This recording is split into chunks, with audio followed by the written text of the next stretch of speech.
அவங்க வந்து அவங்க குழந்தையோட கிளம்பி போயிட்டாங்க இல்லையா, இப்போ போற வழியில வந்து அவங்க ஒரு நிறைய சிக்கல்களை வந்து சந்திக்கிறாங்க. சடனா அவங்க வண்டி வந்து ஜாம் ஆகி ரோட்ல நிக்குது. அப்புறம் வந்து சம் எலக்ட்ரிக்கல் ஃபால்ட்ஸ் நடக்குது. அவங்க ஒயர் வந்து ஒரு எதாவது நிறைய குலுங்கி கல்லு முள்ளுன்னு சொல்லி ஓட்டும் போது அந்த ஒயரிங்ல ப்ராப்ளம்ஸ்லாம் வருது. இந்த மாதிரி நிறைய வந்து அவங்க ஃபேஸ் பண்றாங்க. இதுல இன்னும் முக்கியமா பாத்தீங்கன்னா அவங்களுடைய வண்டிக்கு தேவையான கெசோலின் வேற தீர்ந்துருது. ஸோ பாதியிலே வண்டி நிக்குது.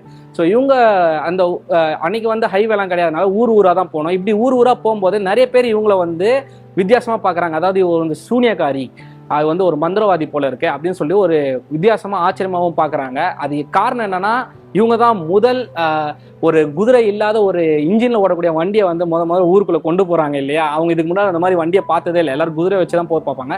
என்னடா இது குதிரையே இல்லாம ஒரு வண்டி பாட்டு தானா வருது, இது ஒருவேளை இவங்க சூனியக்காரியா இருப்பாங்களோ மந்திரவாதியா இருப்பாங்களோன்னு சொல்லிட்டு அப்படி ஒரு ஆச்சரியத்துடன் ஒரு வியப்போடையும் வந்து மக்கள் எல்லாமே வந்து பெர்த்தாவை பார்த்துட்டே இருக்காங்க.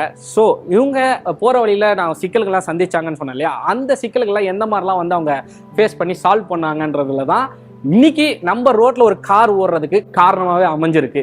ஸோ இதனாலதான் அவங்களுக்கு த மதர் ஆஃப் ஆட்டோமொபைல்ஸ் அப்படின்ற பட்டமும் வழங்கப்பட்டிருக்கு.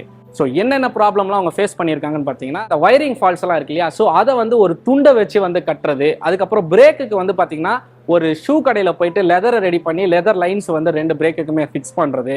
அதுக்கப்புறம் வந்து கார்பரேட்டரில் இஷ்யூ வந்திருக்கு. அதுக்கு வந்து அவங்க ஹேர்பின் இருக்கு பற்றியா, இந்த ஹேர்பினை எடுத்து அதை வந்து சரி பண்ணியிருக்காங்க கார்பரேட்டரில் வர இஷ்யூவை.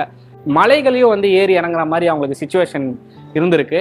ஸோ அந்த டைம்ல தான் வந்து அவங்க வந்து நோட் பண்றாங்க, இதுல வந்து அடிஷ்னலா ஒரு கியர் வந்து நம்ம ஆட் பண்ண வேண்டி இருக்கு அப்படின்னு சொல்லிட்டு அடுத்ததா டெவலப் பண்ண இன்ஜின்ல வந்து அந்த அடிஷ்னல் கியரை வந்து ஆட் பண்றாங்க.